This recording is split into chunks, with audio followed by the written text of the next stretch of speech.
نحمده ونصلي ونسلم على رسوله الكريم اما بعد فاعوذ بالله من الشيطان الرجيم بسم الله الرحمن الرحيم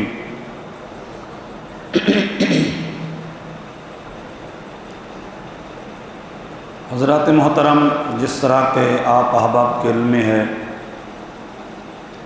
آج رمضان المبارک کا 20واں روزہ ہے اور آج مغرب سے ایک ایسی عبادت کا سلسلہ شروع ہو جائے گا کہ جو ہر نبی کے زمانہ میں رہی ہے، ہر شریعت میں رہی ہے۔ حضرت ابراہیم علیہ السلام جب کعبہ شریف بنا رہے تھے تو اللہ تعالی نے فرمایا تھا کہ ان کو رکوع کرنے والوں کے لیے میرا گھر بنائیں، سجدہ کرنے والوں کے لیے میرا گھر بنائیں اور اعتکاف کرنے والوں کے لیے میرا گھر بنائیں۔ اس کا مطلب یہ ہے کہ اعتکاف ایک ایسی عبادت ہے جو ہر شریعت میں رہی ہے، ہر دور میں رہی ہے، اللہ کو راضی کرنے کی عبادت ہے،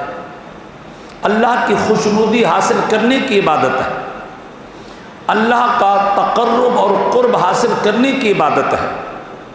حضور علیہ السلام نے کئی احادیث مقدسہ میں اس عبادت کے فضائل بیان فرمائے۔ حضور علیہ السلام نے ارشاد فرمایا، من مشى فی حاجت اخیہ کان خیرا لہ من اعتکاف 10 سنین۔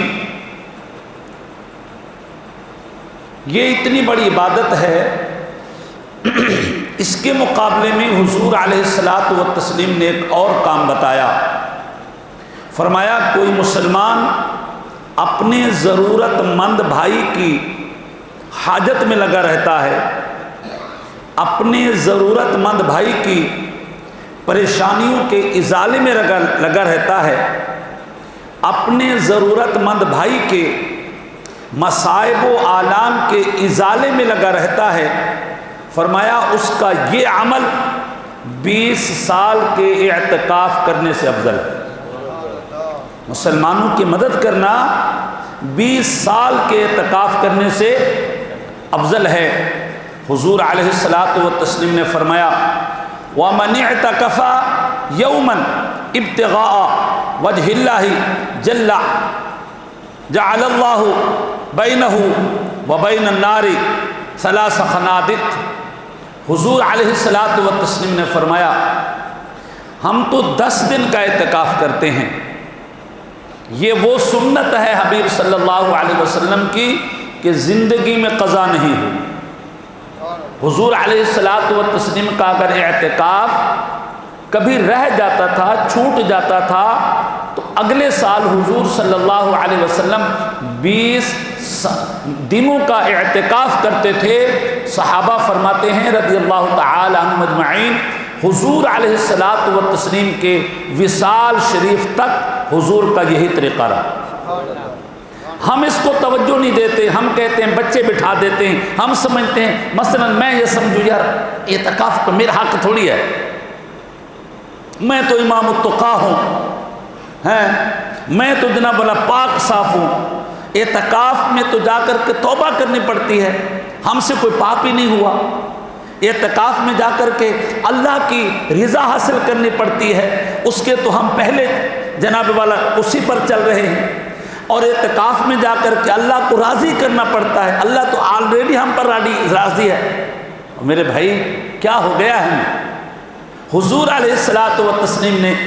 ارشاد فرمایا، من اعتکف یوما ابتغاء وجہ اللہ جعل اللہ بینہ وبین النار 3 خنادق۔ حضور علیہ السلام نے ارشاد فرمایا کہ جو شخص جو ہے اللہ کی رضا کے لیے 1 دن اعتکاف کرتا ہے، اللہ تبارک و تعالی اس بندے کے درمیان اور جہنم کے درمیان 3 خندقوں کا فاصلہ ڈال دیتا ہے، 3 خندقوں کا فاصلہ ڈال دیتا ہے۔ اور حضور علیہ الصلوۃ والتسلیم نے فرمایا ایک خندق جو ہے زمین و آسمان کے فاصلے سے زیادہ چوڑی ہے، اور اللہ تبارک و تعالیٰ 3 خندقوں کا جو ہے وہ گیپ ڈالتا ہے، فاصلہ ڈالتا ہے۔ تو میرے بھائی یہ عبادت ہے جو ہم نے کرنی ہے، یہ وہ عبادت ہے جو ہمارے نوجوانوں نے کرنی ہے، یہ وہ عبادت ہے جو ہم نے خدا کو راضی کرنا ہے۔ ہمارے ہاں ہم بچے بھیج دیتے ہیں احسان کرنے کے لیے، چلیں بھائی انتظامیہ نے کہا تھا، امام صاحب نے بھی کہا تھا کسی نہ کسی کی لاج رکھ لی جائے۔ بھائی خدا کے گھر میں اس بندے کو بھیجیں جو خدا کے گھر کے آداب جانتا ہو، جو خدا کے گھر کے تقدس کا خیال رکھے۔ آپ نے جو ہم دیکھ رہے ہیں ہمارے ہاں اعتکاف جو ہے وہ پکنک پوائنٹ بنا ہوا ہوتا ہے، ساری یاریاں یہاں پر ہوتی ہیں، سارے زندگی بھر کے ہمارے فرینڈز جو ہے وہ یہاں پر ہوتے ہیں، اور جتنی ہمارے تعلقات وابستگیاں ہوتی ہیں وہ سارا یہاں پر لگا ہوا ہے۔ یہ پکنک پوائنٹ بنایا ہوا ہے تم لوگوں نے، خدا کے لیے اعتکاف کو اعتکاف رہنے دو، پکنک پوائنٹ نہ بتاؤ ہیں۔ ہر چیز ہر شے کی سہولت میں چاہیے، ہر شے کی فیسلٹی چاہیے۔ موبائل 10 دن کے لیے ہم چھوڑنے کے لیے تیار نہیں ہیں، یہ جو فرینڈز اور گروپ جو ہے نا، گروپ بندی ہماری ہے اس کو ہم چھوڑنے کے لیے تیار نہیں ہے، ہم نے اپنی یاریاں توڑنے کے لیے تیار نہیں ہے جی۔ خدا کی بارگاہ میں آ رہے ہیں، اور بھائی اللہ کے لیے یار آپ گھر بیٹھے رہیں، باہر ہی بیٹھے رہیں، ٹھیک ہے، خدا کے گھر میں آئیں تو اعتکاف کی نیت سے آئیں، خدا کو راضی کرنے کے ارادے سے آئیں، اللہ کی رضا کی اور خوشنودی حاصل کرنے کے لیے آئیں، مصطفیٰ کو راضی کرنے کے لیے آئیں، اور مصطفیٰ کی سنت کو زندہ کرنے کے لیے۔ اللہ اکبر۔ لیکن ایک سوال ہے،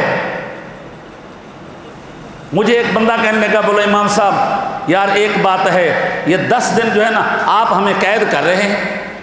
ارے بھائی ہم باہر ہوتے ہیں، نیکیاں 100 نیک عمل کر لیتے ہیں، 100 کو جو ہے وہ خیر کے امر کر دیتے ہیں، آپ جناب والا ہمیں مسجد میں بٹھا دیتے ہیں، نہ ادھر کے رہے کہیں جانے کے نہ رہے۔ آئیے میرے حبیب صلی اللہ علیہ وسلم نے اس پر ایک اجر اور ایک ثواب کا وہ طریقہ بتایا، وہ فرماتے ہیں ان رسول اللہ صلی اللہ علیہ وسلم قال فی المعتکف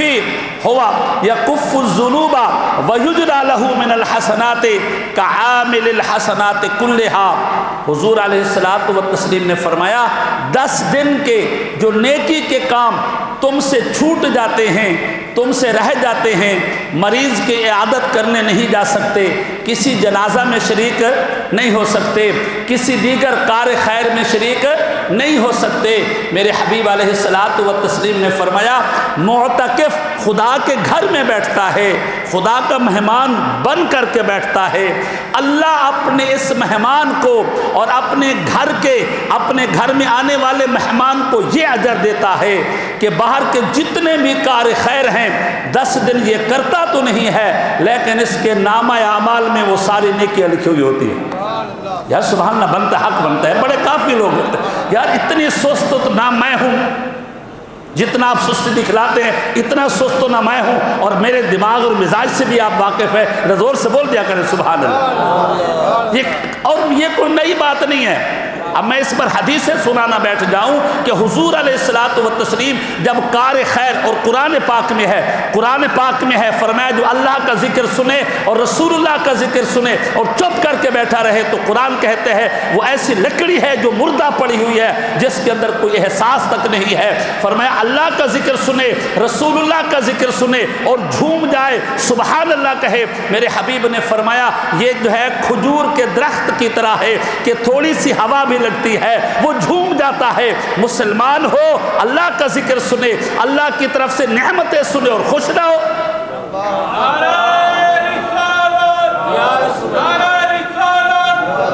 کیسے مسلمان یار، کیسے ہیں یار، اللہ کی طرف سے انعام مل رہا ہے، سیٹ صاحب نے انعام ملے تو سیٹ صاحب اللہ آپ کو خوش رکھے، اللہ آپ کے آل واولا، خدا کے لیے تم سے سبحان اللہ نہیں ہوتا؟ زور سے بولے سبحان اللہ۔ اللہ کے بندے نے کیا کرو یار، مجھے بھی تنگ نہیں کیا کرو، اللہ تعالی ہمیں ہمارا درس قبول فرمائے۔ السلام علیکم ورحمۃ اللہ۔